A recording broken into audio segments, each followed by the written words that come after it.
አነጋጋሪው ቲክቶከር አዶናይ ሰግጥ ያለኝ እግዚአብሔር ነው ሲል ተናገረ። አይ ቲንክ እግዚአብሔር ልቤ ውስጥ ያስቀመጠልኝ ቃል ብትኖር ሰግጥ የሚለው ቃል። አዶናይ አሁን ማናጀር ያስፈልጋል። I'm telling you የጊዜ እንጂ የሰው ፌመስ የለም። በዚህ በኩል የሚነቅፉት በዚህ በኩል ደግሞ የሚያሞግሱት ብዙ ናቸው። በጣም ኃይለኛ ደጋፊ ያለ ከዚህ ሐሳብ ጋር የማይስማማ ደግሞ በጣም ብዙ ሰው አለ። አዶናይ ኢትዮጵያን ዋጋ ያስከፍላል። አዶናይ ህይወቱ ዋጋ ያስከፍላል። ማርያምን ሰገጤ የሚለው ቃል አላቀውም ነበር። ኢትዮጵያን አንድ ያደርጋል የተባለው ንጉስ አንተ ነህ ይሉኛል ነኝ አይደለሁም አላውቅም የሚል ነገር ደግሞ ተናግሯልና አዶናይም በዚህም ነገሩ እንዴት ነው ይያሉ እየተቹት ያሉትም ሰዎች አሉ ማለት ነው። ብዙዎች ቴድሮስ የሚባለው ኢትዮጵያን አንድ የሚያደርጋት የቴድሮስ ይሆን ወይ ከሰሜን የመጣ እያሉ ነበር። እንጃ እሱ ነኝ አይደለሁም አላውቅም። ሟርት አይደለም የምናገረው፣ ጥላቻም አይደለም የምናገረው። አይ ኬር ከየት አባቱ እንደመጣ አላውቅም። ይሄ ቃል ትርጉሙን ስለማላውቀው ነው ደፍሬ የተናገርኩት ብዬ አስባለሁ። ቲክቶክ ላይ ወይም ዩቲዩብ ላይ አንድ ነገር ተናግሮ ሪዋርዱ ምንድነው መሰለሽ? ገንዘብ ነው። በዩቲዩብ ታገኛለሽ። ስለዚህ ያን እስካገኘ ድረስ ይሄ መናድ አይሰራ አይደለም ጥሩ። ከዛ ይህ ቃል በመጠቀሜ ምክንያት በጣም ብዙ ሰዎች አዲስ የሆነ ብሬክ ትሩ ይባላል አዲስ የሆነ አስተሳሰብ መገንባት እየጀመሩ እንደሆነ ተመለከትኩኝ። ዘመን በፈጠረው ፕላትፎርም መጠቀም ጥሩ ነው። ነገር ግን ማህበረሰብን እያፈረሽ አይደለም። አይናፋር የነበረው ደፋር መሆን ጀመረ። ፈሪ የነበረው አለመፍራት ጀመረ። እድል እንድትሰጡኝ እንድትረዱኝ እፈልጋለሁ።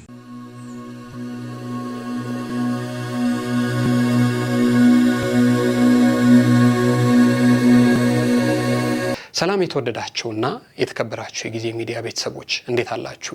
የምትከታተሉት ጊዜ ሚዲያን ነው። በያላችሁበት የዓለም ጫፍ ሰላም፣ ፍቅር፣ ጤና ትሆኑ ዘንድ ዘወትር ምኞታችን ነው። በዛሬው መሰናዳዋችን ሙሉ ጉዳያችን የሚሆነው አዶናይና ከአዶናይ ጋር ተያይዘው የተነሱ በሁለት ጽንፍ ያሉ ሐሳቦችን ነው። ዛሬ የምናወራው ስለ አዶናይ ይሁን እንጂ የምናነሳቸው ነገሮች በሙሉ የኔ ወይ ደግሞ የጊዜ ሚዲያ ሐሳቦች አይደሉም ወይ ደግሞ የኛን አቋም የሚገልጹ አይደለም። በዚህ ላይ ሁለት የተለያዩ አካላት ይህንን ጉዳይ በተመለከተ የሰጡትን አስተያየት ወደ እናንተ ልናደርስ ነው። እናንተም ደግሞ በዚህ ጉዳይ ላይ ያላችሁ ሐሳብ አስተያየት ምንድነው ብለን ልንጠይቅ ወደን ነው። ስለዚህ እናንተም በሐሳብ መስጫ ሳጥን ላይ ይህንን ጉዳይ በተመለከተ ሐሳብ አስተያየቶቻችሁን በነጻነት እንድታሰፍሩ ወደድን።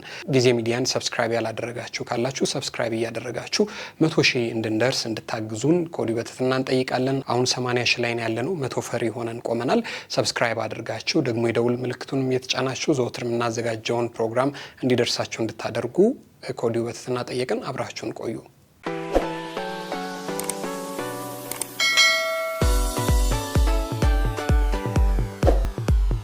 እንግዲህ ወደ ነገረ ጉዳያችን ስንመለስ ሁላችሁም እንደምታውቁት ቲክቶከሩ አዶናይ እጅግ በጣም ዝነኛ እየሆነ የመጣ ነው። እጅግ በጣም በአጭር ጊዜ ውስጥ ወደ 3.8 ሚሊዮን አካባቢ የሚደርሱ ተከታዮችን እያፈራ ነው። የመጣበት መንገድ እጅግ በጣም የሚያስገርም ነው። አዶናይ ወደ ቲክቶክ መንደር በተለይ ደግሞ አገር ቤት ከመጣ በኋላና አገር ቤት ውስጥ የሚያደርጋቸውን እንቅስቃሴዎች ብዙዎች ካየን በኋላ በዚህ በኩል የሚነቅፉት በዚህ በኩል ደግሞ የሚያሞግሱት ብዙ ናቸው። ለዛሬ ያነሳናቸው በሁለት መልኩ ያለውን ጉዳይ እንድንመለከት ነው። እንግዲህ አዶናይ ከ2025 የክሬቲቭ አዋርድ ሽልማት በኋላ በጣም ብዙ ነገሮች ለመስራት እቅድ እንዳለው እያሰበም እንደሆነ ተናግሯል። ፋውንዴሽን ማቋቋም ይፈልጋል። አልፎ ተርፎ ደግሞ ቅድም እንደነገርናችሁም የሰግጥ ፈምስ ቱርንም ደግሞ አዘጋጅቷል። ሰግጥ ፈምስ ቱርን በተመለከተ ዓላማው ምንድነው የሚለውን መጀመሪያ ጋዜጣዊ መግለጫው ላይ የተሰጠውን ነገር ተከታትለን እንመለስ። ሰግጥ ፈምስ ቱርን ምን ያመለክታል? አትሊስት ሙሉ ኢትዮጵያን በመዞር አዲስ አበባ ይጀምራል። ሰግጥ ፈምስ ቱራችን ኢቨንቱን ይዘጋጀው የመጀመሪያው አዲስ አበባ ይጀምራል። ከዛ በመቀጠል ሙሉ ኢትዮጵያን ይዞራል። ወጣቶቹ በርቀት በቲቪ መስኮት ብቻ ሳይሆን ማየት ያለባቸው አዶናይ ሁሉም በአዋሳ፣ በድሬዳዋ፣ በደቡብ በተለያዩ ከተማዎች አዲስ አበባ፣ በባህር ዳር፣ ጎንደር ያለን እንቀጥላለን።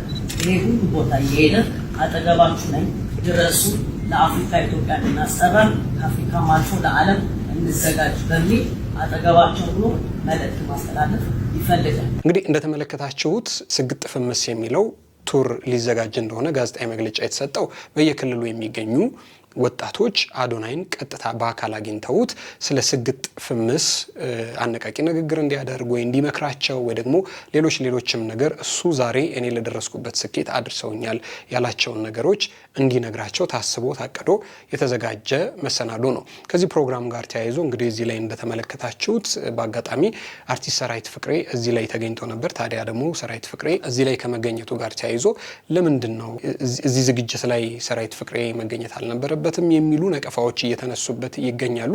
እኛ እዚህ ጋር ምንም የምንለው ነገር የለንም። ምንድነው የተነጋገሩት ከሰራዊት ፍቅሬ ጋር እና አዶናይና ይሄ ጋዜጣዊ መግለጫ የሚያገናኛቸው ነገር ምንድነው አናውቅም። ስለዚህ ማናቀበት ነገር ላይ እንዲህ ነው ምንድነው ጉዳይ አይኖርም። ግን እናንተ እዚህ ላይ ሐሳብ አስተያየት ካላችሁ ሐሳብ መስጫ ሳጥን ላይ ብታሰፍሩበት ተሰየው ነው።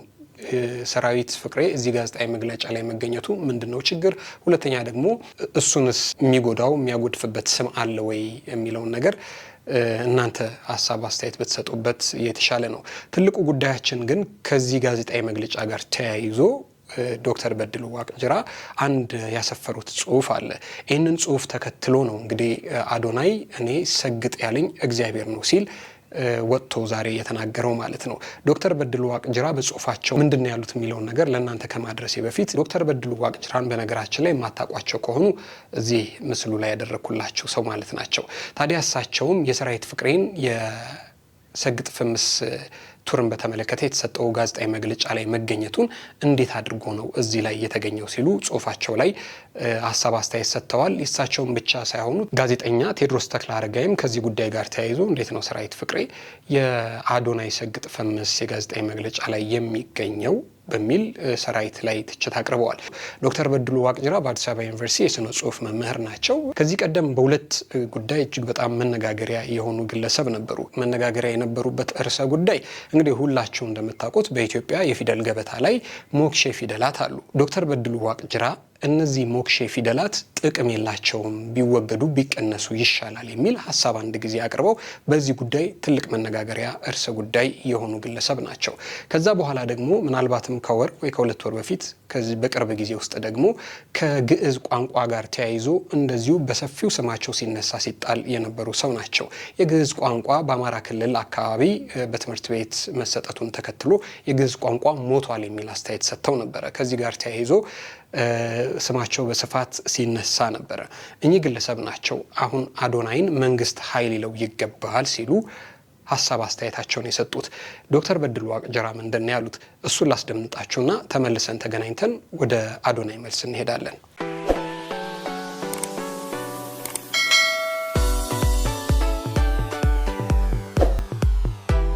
ዶክተር በድሉ ዋቅጅራ ባሰፈሩት ጽሁፍ ላይ እንደዚህ ይላሉ። ይህ የውድቀት አዋጅ ነው ይላሉ። እንደ ኢትዮጵያ አየር መንገድ ኢትዮጵያውያን ለደህንነታቸው የቆመ ኃላፊነት የሚሰማው አስተዳዳሪ የሚያገኙት መቼ ነው? በድሉ ዋቅጅራ ይላሉ። በመጀመሪያ ከ40 በላይ በሚሆኑ ዩኒቨርሲቲዎች ተምረውም ሳይማሩም ተመርቀው ወይም ትምህርታቸውን 12ኛ ላይ ያቆመው እዚህ ግባ የሚባል የሥራ ዕድል በሌለባት ሀገር የሚበተኑ ወጣቶች ማህበራዊ ሚዲያን እንደ ስራ ፈጠራ ወይም ደግሞ እንደ ዕድል በመጠቀም ራሳቸውን በገቢ ለመደጎም የሚያደርጉትን ጥረት በጅምላ አልቃወምም። ለዚህ ጽሁፍ መነሻ የሆኑኝ በቁጥር ጥቂት የማይባሉ ለይዘት ፈጠራ ያጠራቸውን እውቀትና የህይወት ልምድ ድንቁርና የአእምሮና የስነ ልቦና ችግር በወለደው ድፍረትና ንቀት ተክተው የሰገጡትን ብቻ ነው ሲሉ አዶናይን ይነቅሩታል። እንደ ሰመረ ባሪያው፣ አሌክስ አብርሃም ወዘተ ያሉ ሰዎች በቲክቶክ በሚሰሩት ጠቃሚ ይዘት ስማቸው እንኳን ሳይጠራ አለመለወጥን፣ አእምሮን ያለመጠቀምን አርማ አድርገው የሚንቀሳቀሱ ወጣቶችን መኪና የሚሸልሙ በሚሊዮን የሚቆጠሩ ተከታዮች እንዲያገኙ የሚያግዙ ተቋማትን መመልከት እጅግ በጣም ያሸማቅቃል። በሀገርና በማህበረሰብ ላይ ተስፋ ያስቆርጣል። ይሁን እንጂ ፕሮፌሰር መስፍን ወልደ ማርያም በሀገርና በማህበረሰብ ላይ ተስፋ መቁረጥ ሀገርን ለደንቆሮዎች፣ ለደፋሮችና ለአምባገነኖች አሳልፎ መስጠት ነው ይሉ እንደነበረው ይህን እንዳሻው ብሎ ማለፍ ያዳግታል። ምን አይነት ተቋማት ናቸው ይህንን የሽልማት ፕሮግራም የሚያዘጋጁትና በገንዘብ የሚደግፉት? ለነዚህ ተቋማት ሀገርና ማህበረሰብ ከሸቀጣቸው ማራገፊያነት የዘለለ ትርጉም የላቸውም ማለት ነው። በነገራችን ላይ የከሳቴ ብርሃን ተሰማ የአማርኛ መዝገበ ቃላት ሰገጠ የሚለውን ቃል ክፉ ሰው፣ ሞገደኛ፣ የሰውን ነገር የማይቀበል ሲል ይፈታዋል። የሽልማቱ ሲገርመን ስግጥ ፍምስ የሚባል ሀገራዊ ጉዞ አዶናይ ይዞ ድንቁርናን ተመርኩዞ ሊዘጋጅ ስለመሆኑ ጋዜጣዊ መግለጫ መሰጠቱን ተመለከትኩ። በአይኤ የተሰራ ነው በሉኝ ብዬ ሰዎች ጋር ደወልኩ። የተመኘሁት ሳይሆን ቀርቶ እውነት ነው አሉኝ። ልጆችና ወጣቶች በተለያየ ምክንያት የነዚህ ቲክቶከሮች ተከታይ ሊሆኑ ይችላሉ። እኔን እንቅልፍ የነሳኝ ፈጽሞ በማልጠብቀው ሁኔታ የጋዜጣዊ መግለጫው ተናጋሪ ወይዘሮና የሰራዊት ፍቅሬ ጉዳይ ነው። ይህች ሴት ለልጆቿ ደድቡ ሰግጡ ትላለች ማለት ነው። በአፍለኛው የሬዲዮ ድራማ ብዙ ውጣ ውረዶችን አልፎ እዚህ የደረሰው ሰራዊት ፍቅሬ የመጣበት የሙያ ትግል ጉዞ ላይ ውሃ ከልሶ ስግጥ ፍምስ የሚል ሀገራዊ ዘመቻ ፊት አውራሪ ለመሆን የተነሳው ምን አስልቶ ነው? ለመሆኑ ሰራዊት የዚህ አካል መሆኑ ለልጆቹ የሚያስተላልፈው መልእክት እዚህ የደረስኩት ደድቤ ሰግጬ ነው የሚል እንደሆነ ያውቃል? የትምህርት ስርዓታችን ማጥ ውስጥ ነው። በሙስና ተጨማልቀናል። የሃይማኖት ተቋሞቻችን ረክሰው ዓለማዊ መድረኮች ይሁሉ አልቆረቆራቸውም፣ ለዘመቻ አላነሳሳቸውም። ወርቅ በወርቅ ብሎ ፊልም የሰራበት ሀገራችን የምትታወቅበት አትሌቲክስ ተዋርዶ ከዓለም አትሌቲክስ ሻምፒዮና ያለ ወርቅ መመለሳችን እንኳን ሰራዊት ፍቅሬን በቁጭት ለተግባር አላነሳሳውም። ሰራዊትን ለሀገራዊ ዘመቻ ያነሳሳው የሀገሪቱ የደደቦች የሰገጤዎች ማነስ ነው። በመጨረሻ ይላሉ ዶክተር በድሉ ዋቅጅራ ጽሑፋቸውን ሲያሳርጉ፣ ይህ ጉዞ የሀገራዊና ማህበረሰባዊ ውድቀታችን ይፋዊ አዋጅ ነው። ኢትዮጵያ የምትባል ሀገርና ሕዝብ አስተዳድራለሁ የሚል መንግስት ባህል ሚኒስቴር፣ ትምህርት ሚኒስቴር፣ በወጣቶች ሴቶችና ማህበራዊ ጉዳይ ላይ የሚሰሩ ሚኒስትሮች ካሉ ይሉና በቅንፍ ውስጥ አሉ ብዬ አምናለሁ። ይህ ጉዞ መታገድ አለበት። ከዚህም በተጨማሪ በሃይማኖት ስም በአነቃቂ ንግግር ስም በይፋ ማህበረሰባዊ እሴቶቻችን የሚቃረኑና የዘቀጡ ለማጭበርበር የቀረቡ ይዘቶች በማቅረብ በህዝቡ በተለይ ባልተመረመረው ማህበረሰብ ስነ ልቦና ላይ የሚጫወቱ የማህበራዊ ሚዲያ ይዘት አቅራቢዎች ላይ ህጋዊና ተገቢ እርምጃ ሊወሰድ ይገባል ይላሉ ዶክተር በድሉ ዋቅጅራ። እንግዲህ ይህ የሰማችሁት የዶክተር በድሉ ዋቅጅራ ነው። ዙሮ ሰራዊትና አዶናይ በምን ጉዳይ ነው የተገናኙት? የሚያገናኛቸው ስራ አለ ወይ የሚለውን ነገር ስላላወቀን እዚህ ላይ የምንለው ነገር ምንም የለንም። ከዚህ ጉዳይ ጋር ተያይዞ ግን አዶናይ ወዲያውኑ ይህንን ነገር በተመለከተ ከዛ ሀበሻ ላይ እንደሰማው ተናግሮ መልስ ነው ያለውን ነገር ሰጥቷል። በዚህ መልሱ ላይ አንድ ጊዜ አዳምጡኝ ስሙኝ እያለ ከመናገርም በመለስ ወጣቶች ስለ ሰግጥ ፈምስ ቪዲዮ እየሰሩ ህዝቡንና ማህበረሰቡን እንዲያነቁ እንዲያግዙት ጠይቋል። በዚህ ንግግሩ ነው ታዲያ አዶናይ ሰግጥ ያለኝ እግዚአብሔር ነው ብሎ የተናገረው። እሱን ቪዲዮ ተመልክተን እንምጣ።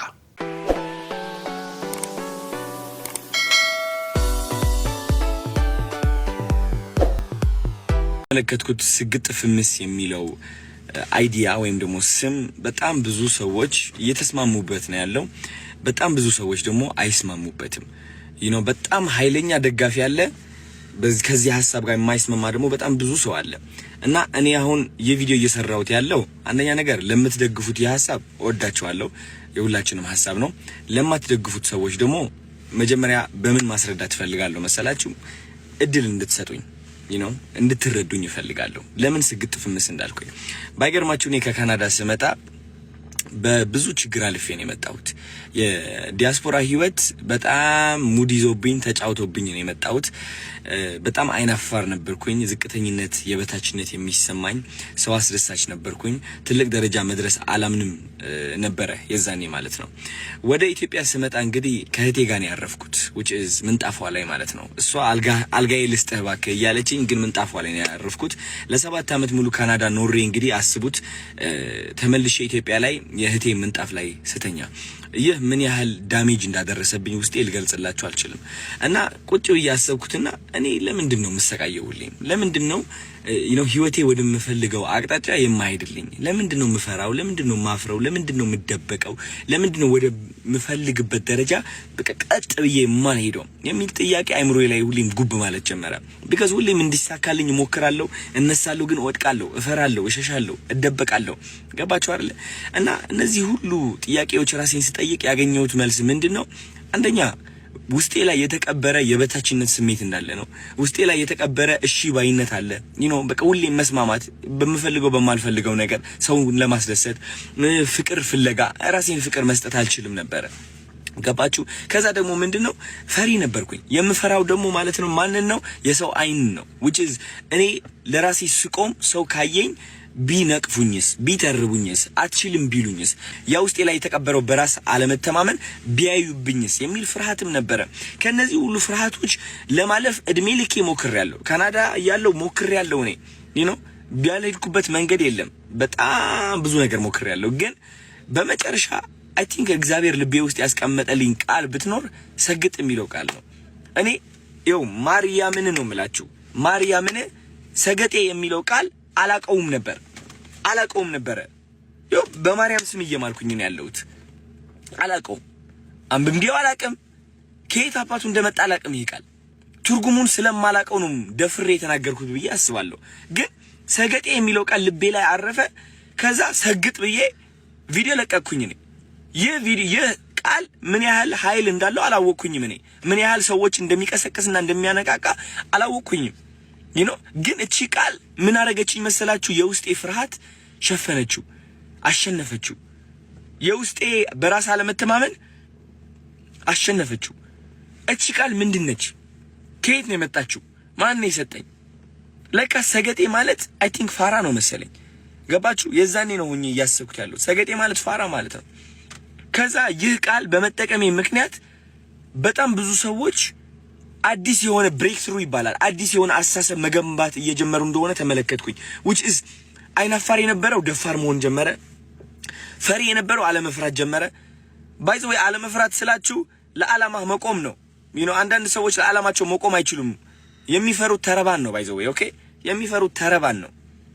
ኦኬ፣ እሱ ነገር እቺ ቃል ይህ ሁሉ ነገር እየቀየረ እንደሆነ ታዘቡ። ከዛ እነዚህ ሁሉ ሰዎች ሲቀየሩ ሳይ እኔም ለራሱ ማስተንተን ጀመርኩኝ። ይህ ሰግጥ የሚለው ነገር ምንድነው? ምን ያህል ኃይል ቢኖረው ነው የሰው አይምሮ እንደዚህ እየቀየረ ያለው? ለካስ እንደ አንድ ኢትዮጵያ በጣም የሚያጠቃን ነገር ምንድነው? ዩሊንታ ነው። ዩሊንታ በጣም ያጠቃናል። ጎረቤቴ ምን ይለኛል የሚለው አስተሳሰብ በጣም ያጠቃናል።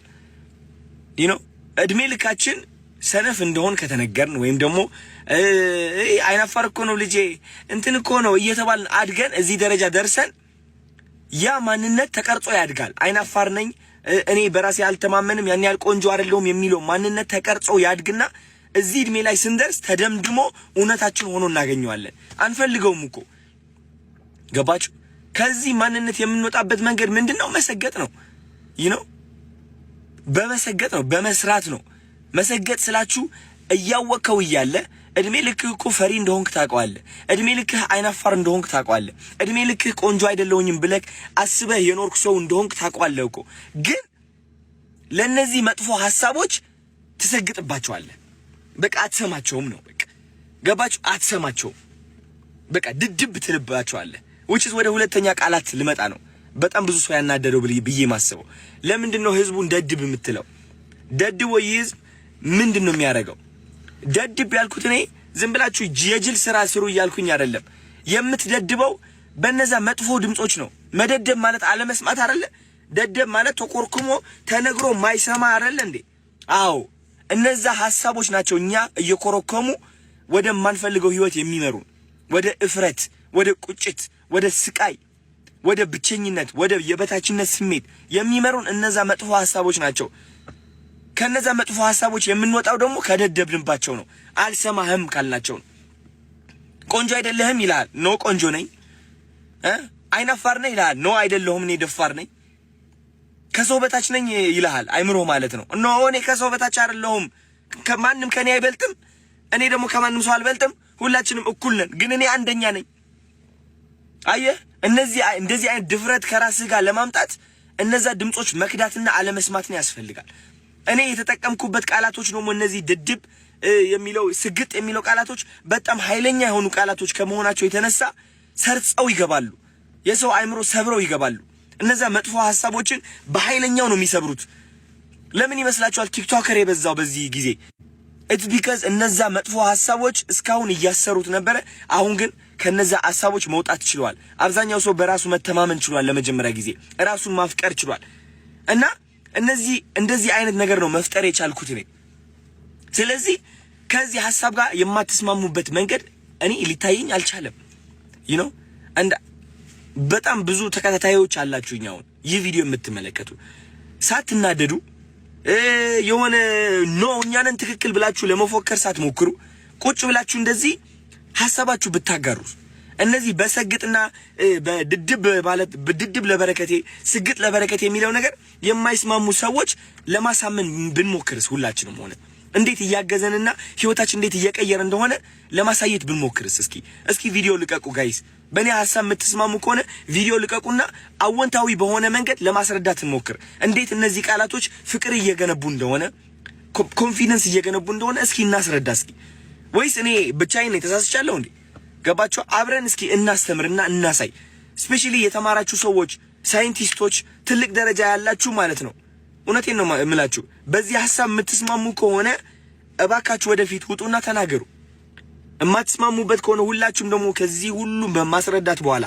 ካልተስማማችሁበት መናገርም ትችላላችሁ እንደዛው እኔ እውነቴን ነው የምላችሁ ቁጭ ብዬ የመመልከት አቁሙ አለኝ የሆነ ነገር ትክክል ካልሆነ ይቅርታ የምል ሰው ነኝ ትክክል ካልሆነ ማለት ነው ገባችሁ አይደለ ስለዚህ እባካችሁ ኮሜንት ብቻ ሳይሆን ቪዲዮም ልቀቁና ሐሳባችሁ ግለጹ ስግጥ የሚለው ቃል ድድብ የሚለው ቃል ለበረከቴ ማለት ነው ህይወታችሁ በምን መንገድ ነው የቀየረው ቁጭ ብላችሁ ቪዲዮ ሰርታችሁ እንድትለቁልኝ ይፈልጋለሁ ጋይስ እናስረዳ እንዴት እየተቀየርን እንደሆነ እንዴት ወጣቱ እየተቀየረ እንደሆነ የበለጠ ነገር እየተፈጠረ ነው ያለው ፍቅር ነው እየተፈጠረ ያለው እኔ ደግሞ ልንገራችሁ ከፍቅር ውጪ ምንም አልፈልግም እኔ ፍቅር ነው የምፈልገው ዳስት እኔ በጣም ሰላም ወድ ሰው ነኝ በጣም እኔ ልንገራችሁ እኔ ከምን ጋር ነው ፍቅር ያዘኝ ከተፈጥሮ ጋር ፍቅር ይዞኛል ከእግዚአብሔር ጋር ፍቅር ይዞኛል እግዚአብሔር ከዛ ውጪ ምንም የለኝም እኔ ምንም ያስኩት ሐሳብም የለም ገባችሁ አይደል ሰላምን ነው የምፈልገው እውነቴን ነው የምላችሁ እና እናንተም የኔ ተከታታዮች እንደዛ እንድትፈልጉ ነው የምፈልገው በቃ እኔ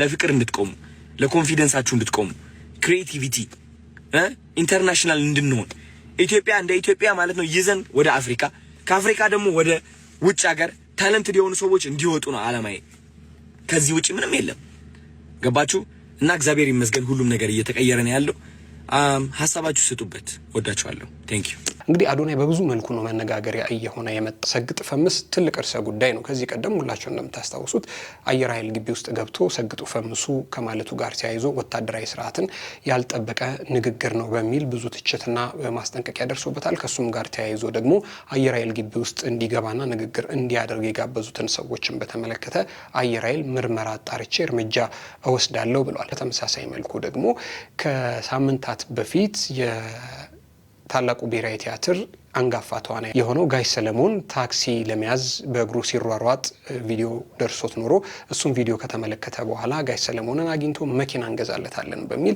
ትልቅ ንቅናቄ ፈጥሯል ይህንን ሐሳቡን ደግሞ ብዙዎች እያደነቁለት ይገኛሉ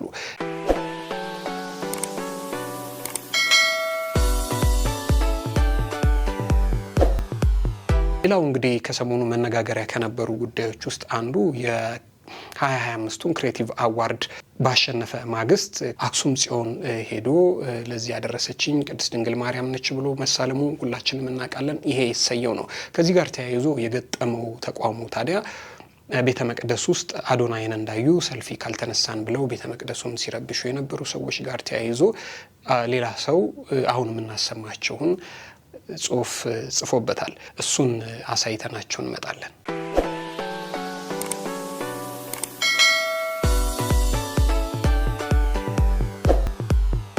አዶናይ ስለተባለ የእውቅና መንገድ ወይም የፍምስና መንገድ መሪ ነው የማወራው እና መግለጫዬ መካከል አዶናይ የሚለውን ስም ግን አልጠቀመውም እናቶ ሰግጥ ምን አለ መሰላችሁ ከወደ ሰሜን የሚነሳው ንጉስ ቴዎድሮስ አንተ ነህ ይሉኛል አንዳንዶች አለ ቪዲዮ ይቀጥላል ብዙዎች ቴዎድሮስ የሚባለው ኢትዮጵያን አንድ የሚያደርጋት ቴዎድሮስ ሲሆን ወይ ከሰሜን የመጣ እያሉ ነበር እንጃ እሱ ነኝ አይደለሁኝም አላውቅም ይሄ ሲምፕተም ነው ለኔ የጭብጨባው ብዛት የሚያስከትለው የመንሸራተት ምልክት በሞቅታ ብዛት የሚፈጠር የመዘባረቅ ምልክት በልክነህ በርታ ብዛት ቁልቁል ለመውረድ የመንገዳገድ ምልክት እኔ ግን እላለሁ ወንድሜ ይህን ሹክ ያለ በጭብጨባና በውዳሴ ከንቱ የናወዘውና የገዛ ይምሮህ እንጂ ስጋ ለባሽ ኢትዮጵያዊ ሰው ከቶም አይልም በዚህ የቢሆን ዓለም ምኞት መገረም በከንቱ እንደነበር የምትረዱት ታዲያ አክሱም ጽዮንን የምታክል ደብር፣ አክሱም ጽዮንን ያክል የታቦተ ጽዮን መገኛና መክበሪያ ቤተ መቅደስ፣ አክሱም ጽዮንን ያክል በነጭ ሰላዮችና በጥቁር ባንዳዎች መሪነት ያልተበገረች ቅዱስ ስፍራ፣ ከዚያ በዓለም ሁካታ በሙዚቃ ጩኸት መካከል ከነበረበት አዳራሽ የሴቲቱን ከንፈር ሲደባብስ ከዋለበት ከእብደት መንደር ተነስቶ ሌላው ቢቀር ስለ ክብሯ አካሉን እንኳን ሳይለቃለቅ ሌላው ቢቀር ስለ ክብሯ ልብሱን እንኳን ሳይለውጥ ገብቶ ከነ ካሜራው ሲደከድካት ነው። ለአክሱም ጽዮን ለመቅደሱ አይደለም ለቅጥሩ አፈር ባላቸው እምነት እናቶች ምልጃዋን ለማግኘት በዋይታና ለቅሶ ሲንከባለሉባት አላየህም ይሆን? ይህን ወጣት አንድ ካምፓኒ ማስታወቂያ ሊያሰራው ፈልጎ ቀጠሮ ቢሰጠው ብላችሁ አስቡ። ከአለባበስ እስከሚያስከትላቸው ሰዎች በደንብ አድርጎ ይጨነቃል። ቅጥሩን ያከብራል። ቢሮውንና የምርት ክፍሎችን ለመቅረጽም ፍቃድና የድርጅቱን አሰራር በማያበላሽ መልኩ እንዲከናወን የሚያዙ ሂደቶችን አይኑን ሳያሽ ይፈጽማል። አክሱም ጽዮንስ እንደምታዩት ነው። ነጭ ሰላዮቿ እንኳን የቦታዋን ዓለም አቀፋዊ ክብር ሚስጥራዊነቷንና ተፈላጊነቷን ጠንቅቀው ስለሚያውቁ በአንተ ልክ ሊገላልጧትና ሊያዋርዷት አልሞከሩም። መደደብ የማያዋጣው አንዱ ለዚህ ነው። ደጇን ረግጠን የማናውቅ ሄደው በመጡ ሰዎች ለምንቀናና ታሪኳንና የሀገር በረከቷን ለምናውቅ ለኔ ቢጤ ሰዎች ግን ያንተን ተግባር የአማኝ ሳይሆን የጠላት ያክል ነው የምንቆጥረው። ካሜራማንህን ግን እንዴት ብታሰግጠው ነው ባክህ? ደጀ ሰላማን በመሳለም እንኳን ጊዜ ላለማባከን እስከደረሰ ቁርጠኝነት በዚህ ልክ የተገዛለ ቀረጻውን በምንም የማያስተጓጉል ቀራጭ። ከኤርፖርት ቀጥታ አክሱም ጽዮን ስትሄድ ግን እሷ ናት ቲክቶክ አዋርድ እንዳሸንፍ የረዳችኝ ልትለንና ምክንያት ልታደርጋት ፈልገ ከሆነ አንተ ራሱ ገና በደንብ አሰገጥክም ልልህ እገድዳለሁ። ጣራው ላይ ብትደርስ እንዲህ ያለውን ስጋዊና መንፈሳዊ ብልጣብልጥነት አትሞክረውም ነበር። ይታያችሁ እንግዲህ አክሱም ጽዮን ማርያም የልጇን ስም ተሸክሞ የተማረ አይምሮ ላይ ለሚሸና ግራ ገብቶት ያለን ወጣት ትውልድ አይምሮ ውል በሌለው አቋራጭ መንገድ እየመራ በታዋቂነት ጥማት ለሚጋልብ ፈረሰኛ ጎረምሳ መኪና ስታሸልም ስራው ጠፍቷት እንዲያ ካረገችስ ይግባኝ ለፈጣሪ የምንላት ብዙዎች ነን። የማወራህ ይህን የከሰረ የስነ ልቦና ጨዋታ ሰብሰብ አርግና በስምህ ለመማል 11ኛው ሰዓት ላይ ላሉ ተከታዮችህ ንገራቸው ነው። ካለምንም ምክንያት ካለ ጥያቄ ካለ ማንገራገር ይቀበሉሃል። በተረፈ አክሱም ጽዮን ማርያም በጭብጨባ ግለትና በውዳሴ ከንቱ ንዝረት ውስጥ እየተንሳፈፈ ላለ ጎረምሳ ከቶም አታዘነብል። እንደውምስ በተልኮ ምጽዋት ዋጋው የ5 ብር ያክል የሆነን 50 ብር እንደ ትልቅ ነገር እየመጀረጥክ ስትሰጣቸው ለዓለም ያሳጣቸው ልጆቿ እዳ አለብህ ገና የግብዝነት እዳ። ምክሬ ተረጋጋ ነው። በዚህ ከቀጠልክ ትቀልባለህ። አክሱም ጽዮን ማርያም ሆይ መንገዱን በጊዜ እንዲያስተካክል ማስተዋል ስጩ። አሜን።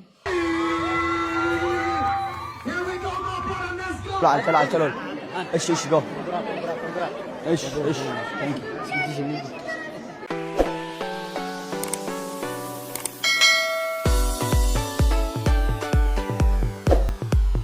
እንግዲህ የአክሱም ጽዮንን ጉዳይ በተመለከተ ደግሞ የነበረው ማህበራዊ ሚዲያ ላይ ከሰሞኑ መነጋገሪያ የነበረው ሐሳብ አሁን እየሰማችሁት ነው፣ የሌላ ሰው ሐሳብ። ሌላው እንግዲህ አዶናይን በተመለከተ በጣም ግድ ይለናል ያሉ ሰዎች ደግሞ አሉ። በጣም ይመለከተናል፣ ነገር ግን አካሄዱ ግን በጣም እየፈጠነ ነው፣ ልክ አይደለም፣ መስከን አለበት በሚል ደግሞ በወንድማይነትም ምክር የሰጡትም ደግሞ አሉ። አዶናይ እባክህን ተረጋጋ፣ ሁለተኛ ደግሞ ካንተ በእድሜ በሰል የሚል ማናጀር ብትቀጥር ይሻላል ያለ ደግሞ አንድ ወንድም ለአዶናይ እንደዚህ ስል ሐሳቡን አድርሶለታል። ይቺ ጊዜ ታልፋለችና ብትጠቀምበት ጥሩ ነው። ቶሎ መቀየር መቻል አለብህ። አሁን ላይ አትሊስት ወይ ወንጀል ልሰራና ወይም ደግሞ ወንጀል ሊያሰሩ ነውና የነ ጆን ታሪክ ሁልጊዜ ከጭንቅላት ውስጥ እንዳታወጣ። እናቴ ምን ትላለች መሰለ፣ ገንዘብ በ20 ልብ በ40 ትላለችና አንተ አሁን በ20 ፍምስናውንም ገንዘቡንም ምናምን አይ ቲንክ ይዘኸዋል መሰለኝና የልቡን ደግሞ ልንገርህን የ40 ስለሆንኩኝ ትንሽ ደግሞ ልብ ብገዛ ጥሩ ነው። መቼም አንተም ብዙ ነግረህናል። የሆነ ነገር ከሆንክ ማንም አካባቢ እንደማይኖር ብዙ ጊዜ መክረህናልና ማናጀር ቅጠር። ዋናው እሱ ነው። ኤክስፒሪየንስ ሆነ አንተን በእድሜ አትሊስት እጥፍ የሚበልጥህ ደና በሰል ያለ ማናጀር ብቀጥር ከብዙ ነገር ሊታደግ ይችላል። አሶሲዬሽን ፋውንዴሽን ምናምን ትንሽ ስለሚከብድ ነው። ምን ልታስተምር አሶሲዬሽኑን ፋውንድ እንዳደረከው ስላልገባኝ ልታስተምር አሶሲዬሽኑን ይችላል። አሶሲዬሽን ፋውንዴሽን ምናምን ትንሽ ስለሚከብድ ነው። ምን ልታስተምር አሶሲዬሽኑን ፋውንድ እንዳደረከው ስላልገባኝ ነውና ወንጀል እንዳሰራ አደራህን። አገበል ስነ ስርዓት ያዝረጋበል ካላለው አዶናይ ኢትዮጵያን ዋጋ ያስከፍላል።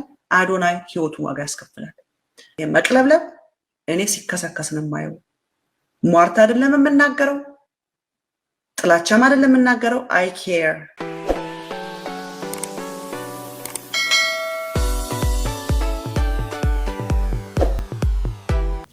እንግዲህ ይህንን ይመስላል አዶናይ። አሁን የአዶናይ ፍጥነት በጣም በብዙ መልኩ ያሰጋቸው ሰዎች አሉ።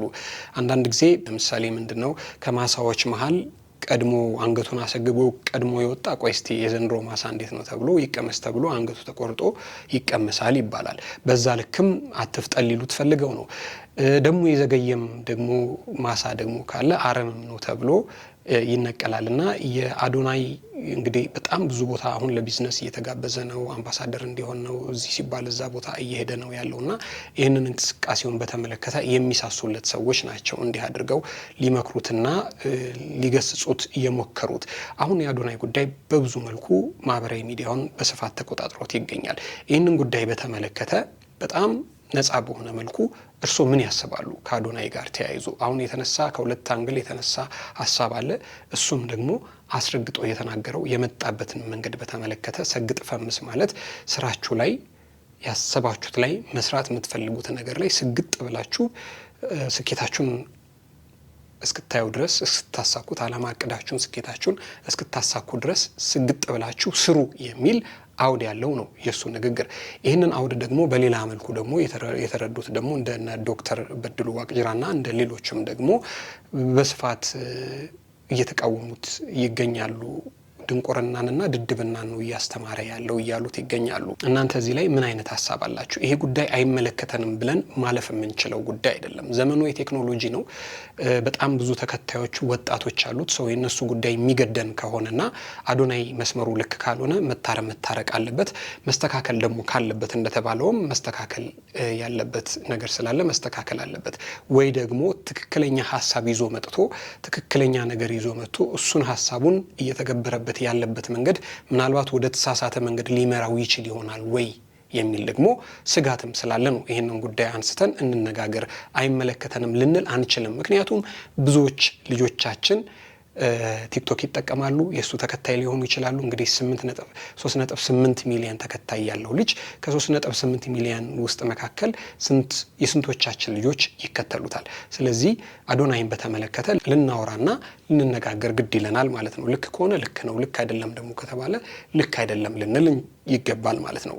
እዚህ ላይ ሐሳብ አስተያየቶቻችሁን እንድትሰጡ ስለፈለግን ነው።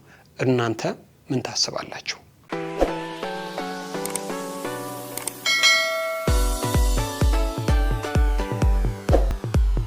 የተወደዳችሁና የተከበራችሁ የጊዜ ሚዲያ ቤተሰቦች ለዛሬ የነበረን መሰናዶ ይሄንን ይመስል ነበረ። ከዚህ ጉዳይ ጋር ተያይዞ አሁንም ሀሳባችሁን እንድትሰጡ ስለፈለግን ነው። ይሄ ነፃ መድረክ ነው።